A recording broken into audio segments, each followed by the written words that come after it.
All right, what's up, guys? Vlad Ethereum. So I tried to do this, and I realized I talked for way too fucking long. Like I looked for the video, it was like an hour, and I'm like, okay, I post raw footage, so I was like, I gotta make sure this is actually like digestible, I guess like lengthwise. So I'm gonna try to make this only 10 to 30 minutes instead of a fucking hour. God damn, I didn't know I took a fucking hour. Anyways, though, so we're talking about how Bitcoin. Or not Bitcoin. We're talking about what is Ethereum. But before we get started, I want to say these things. Fuck that. Go to the present, bitch. Motherfucker, bro, son of a bitch. Okay, good. Go to the top. It's fine. bro.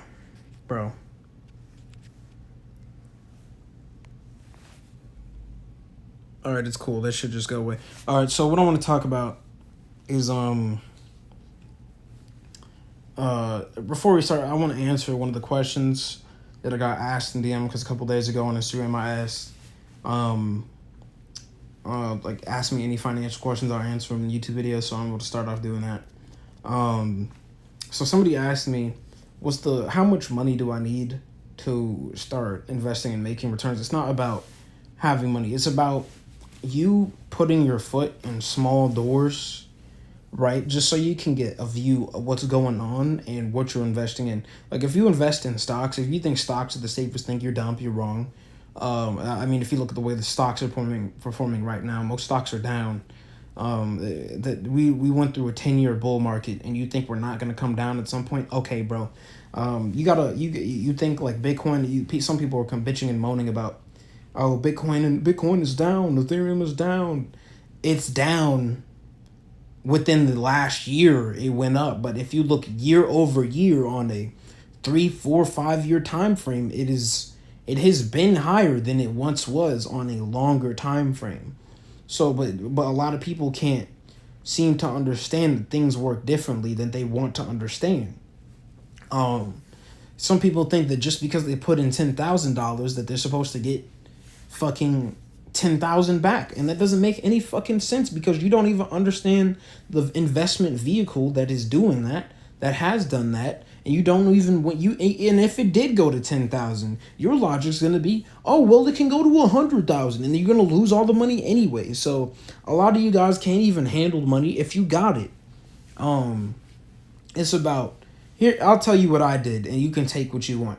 I didn't start off thinking I was gonna be some fucking crypto I didn't think I would ever have my education this far, but I put my foot in the door. I was 17. I was like, you know what, I need to along with fitness, I need to make money a different way. How can I do that? And instead of feeling sad about it and just working a job, I was like, you know what, I'm gonna go find a different way to make money. I looked at what Bitcoin was doing. I was like, hold on, let me look at these damn charts. I looked year over year, and that shit was ridiculous. And I was like, bro, wait, what?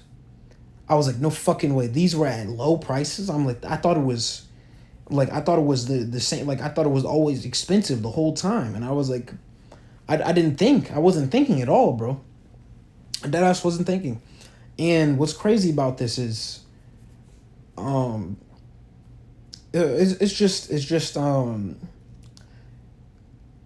let me go back to my actual story. But I put in $37 in Ethereum. I immediately after that, the next week after that, I had 200 in.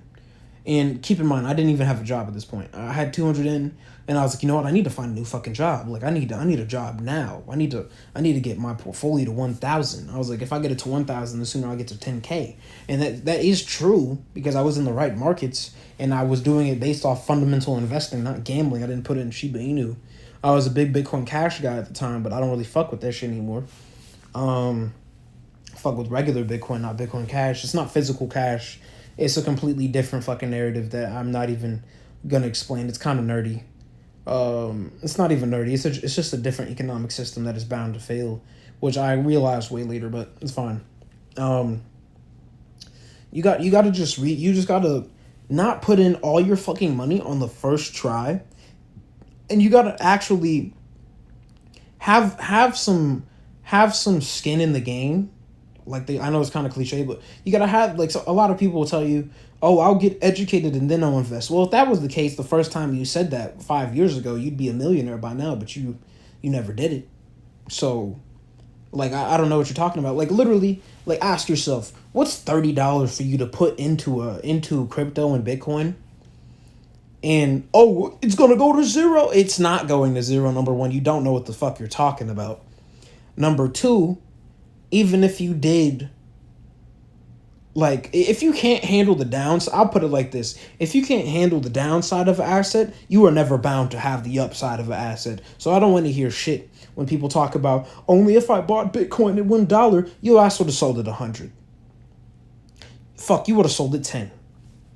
You would have sold it 5, you would have sold it 100, you would have sold it 300, you would have sold it 500, and especially you would have damn sure got shaken out when it ran all the way up to 3K down to $200 or less. You would have got shook out.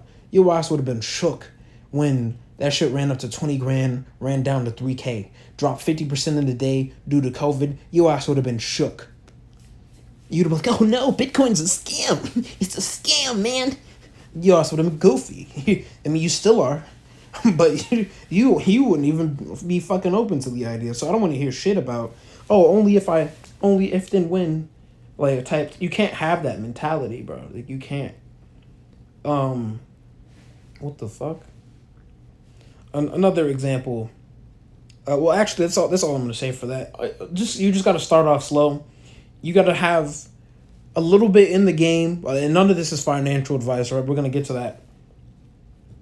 I had a little bit in the game as I was understanding. Some of you guys think that you can play the game without any understanding and get on some shit that everybody else is hopping on with no understanding and you'll still make money. Or you think that you can get educated before and then make money, but let's say you do that, you'll be better off than the first guy. But looking back, you realize, oh fuck, I missed out on all this opportunity just because I was scared to put in $30, not even lose $30, but just scared to have different, you just be scared to have money in different places, and I don't get it. But anyways, if I were to stay up to date, bro, what's it called? All my alphas on Twitter. Everything in the crypto space always comes up on Twitter first. We'll get into that later. Subscribe on here because there's going to be more of these coming out. I'll put it like this.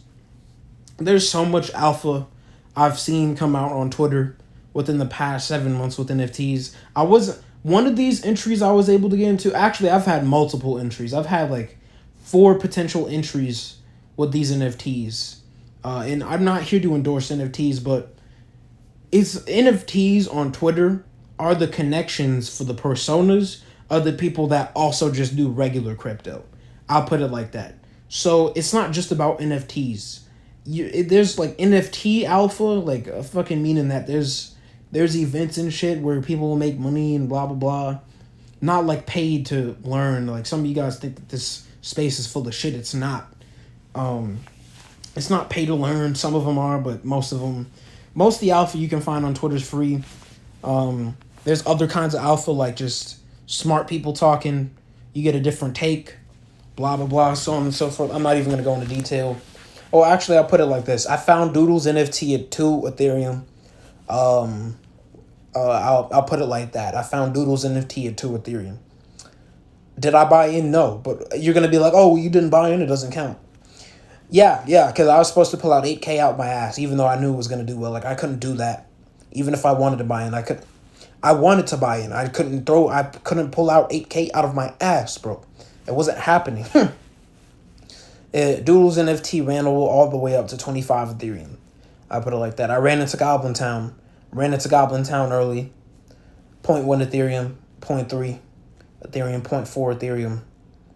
Ran all the way up to 9 Ethereum. Ran all the way up to $9,000 while Ethereum was at 1K a piece. Those are just some examples of alpha that I found on Twitter. Just with my connections and just actually giving the space a chance. Not using it for basically what Instagram is, but worse. Not using it for stuff like that. But actually trying to be intellectual. Moving on. So none of this is financial advice. I'm not a financial advisor. Do your own fucking research. Don't just take my narrative. because I've been here longer than you. Come with your own fucking opinions, come up with your own thesis. This is just my thesis. I'm just publicly saying it because I can say my fucking opinion online. But yeah, moving on. So Ethereum is a decentralized but sort of centralized smart contract token. By smart contract, I put in the thesis. Smart contract online. You have the code. You have a bet going on. Bulls Celtics. You have the Bulls and the Celtics going at it. And instead of people bitching and moaning on the bet of who gets the money based on who loses and who wins, the smart contract gets the data, and it takes the real life data, immediately calculates it, blah blah blah. It takes the data and immediately places the money where it needs to be placed for the people without any hustle, without you can't stop the shit. You can't. It's really hard to stop a smart contract, but a good one. Like you gotta find exploits, you gotta know how to code, you gotta been coding for years, you gotta know how to hide your shit. Like it's a bunch of shit. But in general, it's a technology that is gonna be used in the future, whether you like it or not. You will use a smart contract. You might think you won't. No, you will. You will. Just like you're using the internet, just like all those old ass people in the fucking 80s that thought they was never gonna use the internet. They're using it now, aren't they? They're using it now. They're using Wi-Fi. What's the Wi-Fi password? I still don't get the, like, you don't want to be one of those people. You don't want to be one of those people. So moving on. It's a smart contract. It's basically a self-executing contract. So think about a regular contract in real life, but it happens through code automatically, and you sign off virtually. And once you sign off, they have permission to do whatever that you gave them. So there's that. With Ethereum, it's a smart contract payment token. Its value isn't derived strictly from the economics, the economics in the system surrounding it. No, its value is derived from its payment with smart contracts. But on top of that, it's derived from other financial aspects with the network. So you have things like Ethereum 2.0 is coming up, switching from proof of work to proof of stake. We'll get into that later, but it's an upgrade overall. Just know about that because it's 2.0. It's in the name. And so you have that upgrade, proof of work to proof of stake. But then you have this thing called, everybody knows what inflation is by now. If you don't know, then you really don't pay attention to the world around you. But you have an inflation rate going from 5% on Ethereum, going from 0.4% on Ethereum. And with Bitcoin, there's this thing called the halving. When the halving happens, it means how much these miners get paid, quote unquote. The amount they get paid gets cut in half in units of Bitcoin. But in dollars, usually there's more APR each time in dollars. But in Bitcoin, the amount is cut in half. So, with that said, the Ethereum triple halving is a triple division divided by 3 on that inflation rate to get to 0.4% inflation rate. And there's this other thing called EIP 1559. That, don't worry about the fucking name. It happened last July. And that upgrade was a burning mechanism. It's a burning mechanism for Ethereum, so that when you pay a gas fee is the fee that you pay to have your transaction done. So instead of that fee going to the miners, that fee gets burned. That fee is also booted off the network permanently. And yeah. So if you have a greater burn rate than the inflation rate, then you have a deflationary economy. You have supply being deflated. So there's that. So that's another reason why holding Ethereum is technical APR is going to be better than holding fiat dollars. It comes with its own risks, which we'll get into. On the right side, you'll notice that I forgot to change a paragraph because I sort of copied this from my last video that was slides, but I don't give a fuck. This is about Ethereum, not Bitcoin. I probably should have said that sooner, but I just now remembered it. In my opinion, Ethereum is a 5 to 6 figure asset class. It really shouldn't be in the millions, but it's definitely possible on a 20-year scale. But by then, God knows the inflation rate. So I think by 2030, anywhere from 50,000 to 100,000 per Ethereum, because it's already the market cap and use case and global adoption is going to take it to that level, especially with these corporations. They're going to make the most use case out of it. But so we have 22 million Ethereum, 22 million total supply. We have a certain amount of Ethereum staked. on proof of stake. So that means in order to be a miner, quote unquote, and you can be a miner on Bitcoin for free, but to be a miner on Ethereum after August 15th, at the minimum, August 20th, you have to have 32 Ethereum, which is right now at least 1.5K times 32. So it's going to cost that much amount of money to set up a node to run transactions. That provides security in coin amount, but not security in who's running the nodes.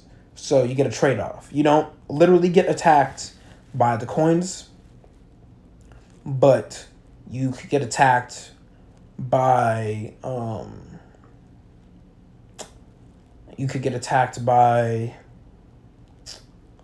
decentralized services running the nodes. Example, Amazon runs half of the Ethereum nodes. Coinbase is going to be running 10% or something like that, 13.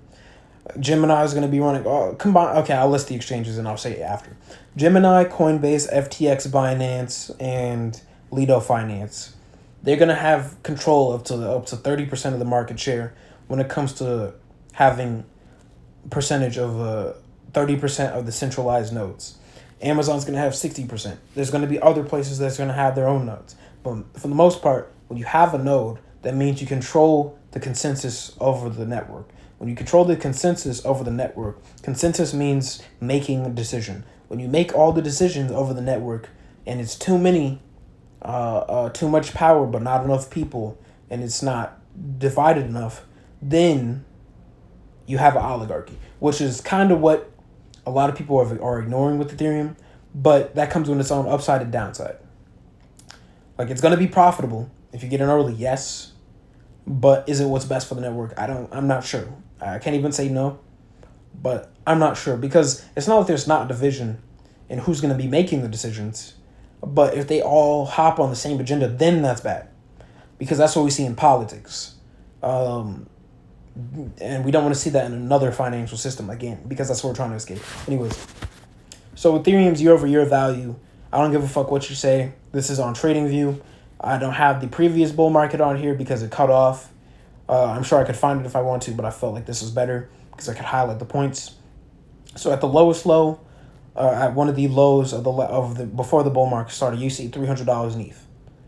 At the high, you see, who the fuck is burning some shit? Anyways, at the high, you see 4,000. At the high is $4,868, but it's $4,846. It's fine. Overall, you see year-over-year APR. And I just want to have you know, Ethereum didn't just start in 2020. It's been alive since 2012. It's been around for a while.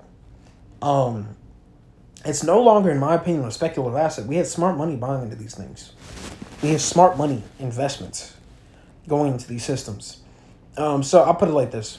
So the reason why, in my opinion, Ethereum is technically an inflation hedge is because if you bought at the lowest low, which is not everybody, but even if you didn't buy at the lowest low, if you bought at the high, you still made a 4x off of your investment now.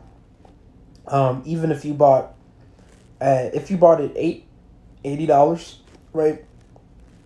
And in the swing low right now, recently, well, not recently, but as of the last 2 months, has been $880. So what? That's an 11x off of $80 at the low.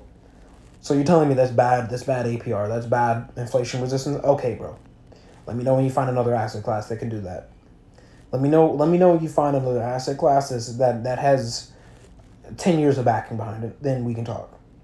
Because this was all speculative within the 3rd year, the 4th year, the 5th year, the 6th year, maybe even the 7th year. But as soon as it went 8, 9, 10, 11, 12, then we really got to start asking where the future is actually going. Instead of asking, oh, it's so speculative. It's so speculative. It's so volatile.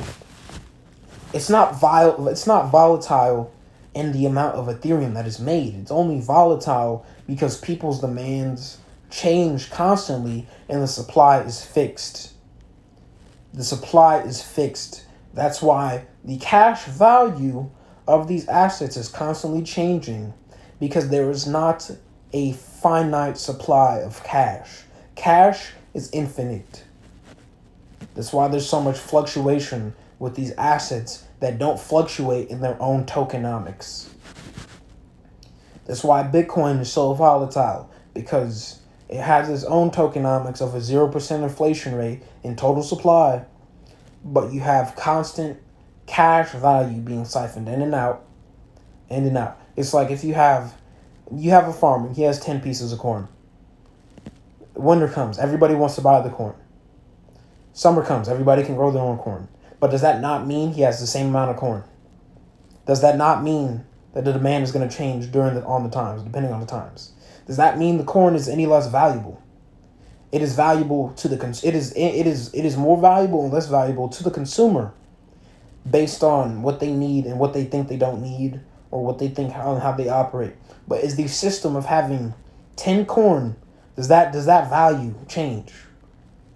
This is just an example. Does the value, the supply, the inflation of corn doesn't change? The farmer always has 10 corn to be bargained over or rejected over and lose value. Like, if you get what I'm saying.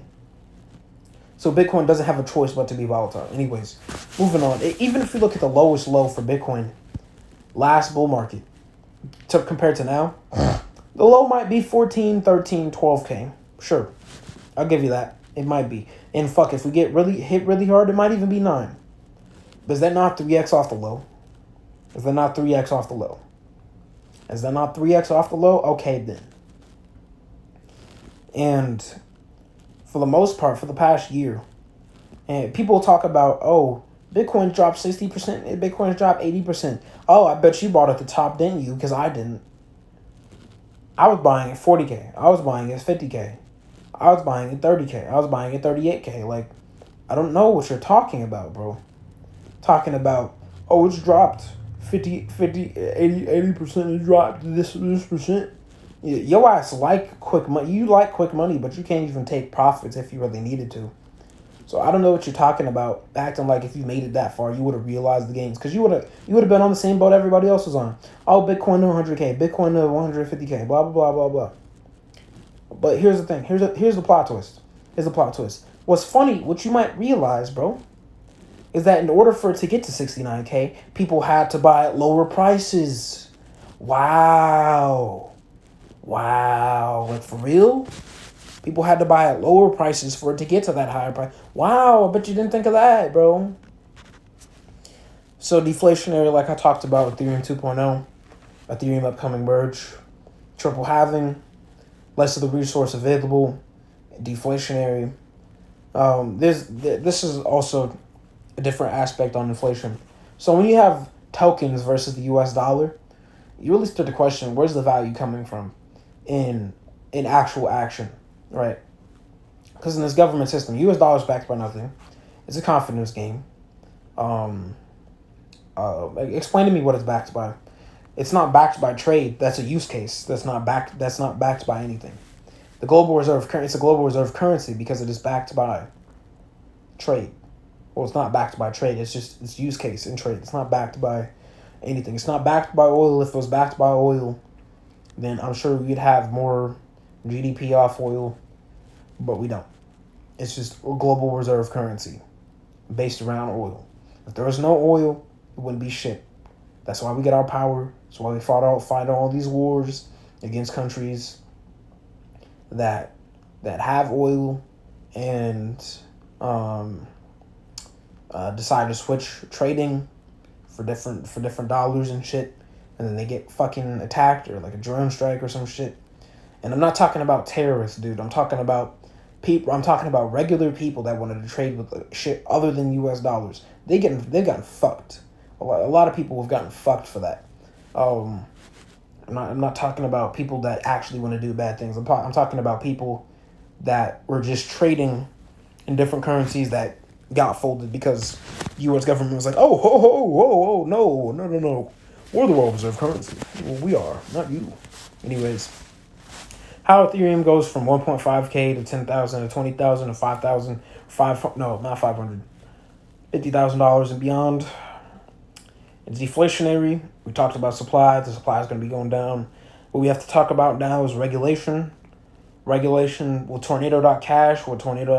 Imagine you have cash, but you can send it anywhere and it'd be private without any connection to your person. You could do that on the Ethereum blockchain. I'm not suggesting it now because it's banned for U.S. citizens, but It's a privacy smart contract tool. You can send your Ethereum through it. And basically now with this legislation, they're trying to allege that all $9 billion sent through the exchange, not the exchange, the service was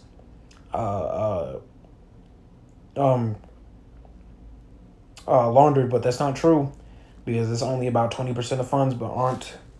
And you might be like, oh, no, 20% of 9 billion is a lot. You know how many other asset classes have embezzlements and laundering and other things related to how that shit gets scammed and passed around. Like you realize crypto's not the only industry, right? So I don't even want to hear that fucking argument.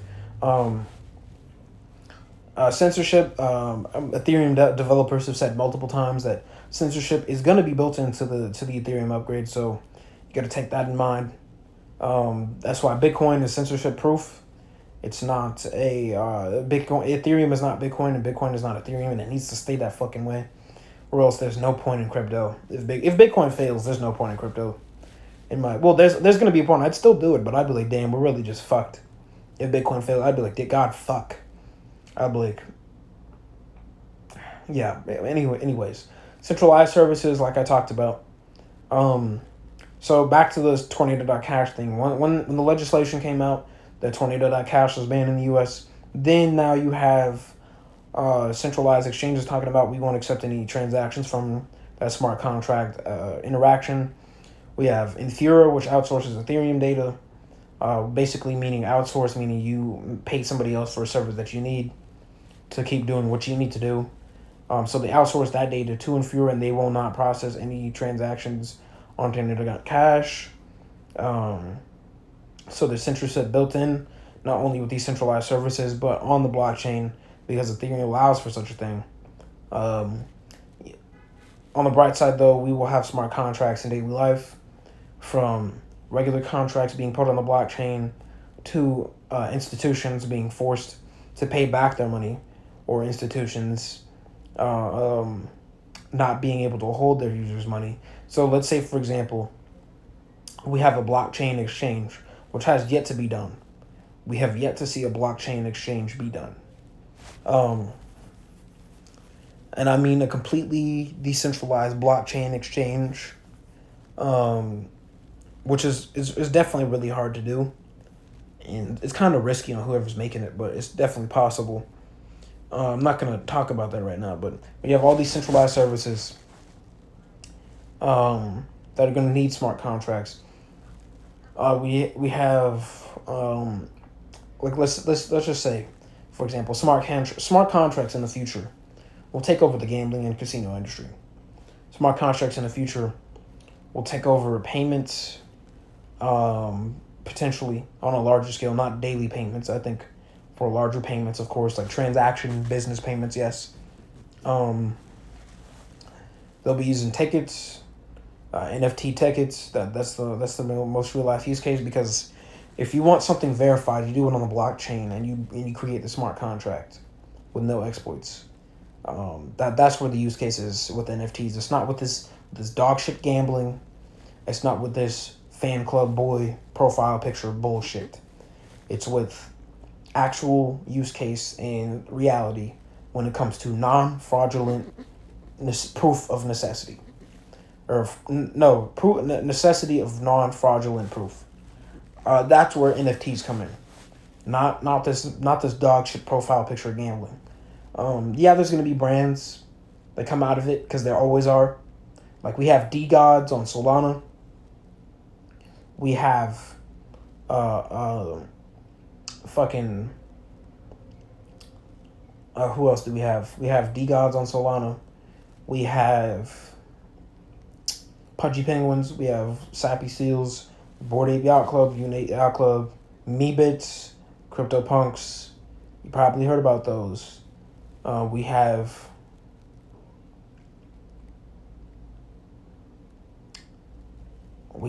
a lot of brands. Majority will fail. We also have Goblin Town, but I don't even know how that's gonna play out. A majority of, not these NFTs, but majority of NFTs have already failed. I've seen so many come and go. Moving on. Will Ethereum be a security? Potentially. But we have to find out. I see how that plays out. Right now it's not, but with this new consensus change, it could be. How to accumulate Ethereum. If you can't do this strategy, then damn, you are always bound to fail. It's poor man's strategy, not financial advice. But let's say you make minimum wage. Okay, sure. You put in $2 a day, every day, to the side. Well, not on the side. You invested that day, same day, you put it in. And you have your position, and you take it out. At the end of the year, you have $735 in the market. Sure. And now your question is going to be like, oh, well, how do I turn that into 10K? Maybe don't ask yourself, how do you turn that into $1 of US dollars? Ask yourself, what's the APR you're getting on the money that you put in? Not how do I turn this into a ridiculous amount of money, but what's the APR that you're getting on the money you already put in? So if you're getting 50% on that $700, it's pretty good. If you're getting 30%, that's pretty good. If you're getting 60%, that's pretty good. 80, 90, 100%, if you can do that, sure. That's pretty good. But most people can't even pull off 10%. Just to let you know. That's why crypto's so different. Because you'll be walking around with 8% in a day. You'll be walking around with 3% in a day. You'll be walking around with 8%, 5% in a day. Shit that it takes a stockbroker 10 years to see a 10x. Literally. So if you can see a 50x, a 70x, a 10x, a 15x, a 20x in a bull market with crypto, then your mind's going to be transformed. And assuming you can actually realize those gains. Most people can't realize the gains, but something completely different. You can also have a big board strategy, take 80 to 90% of your paycheck.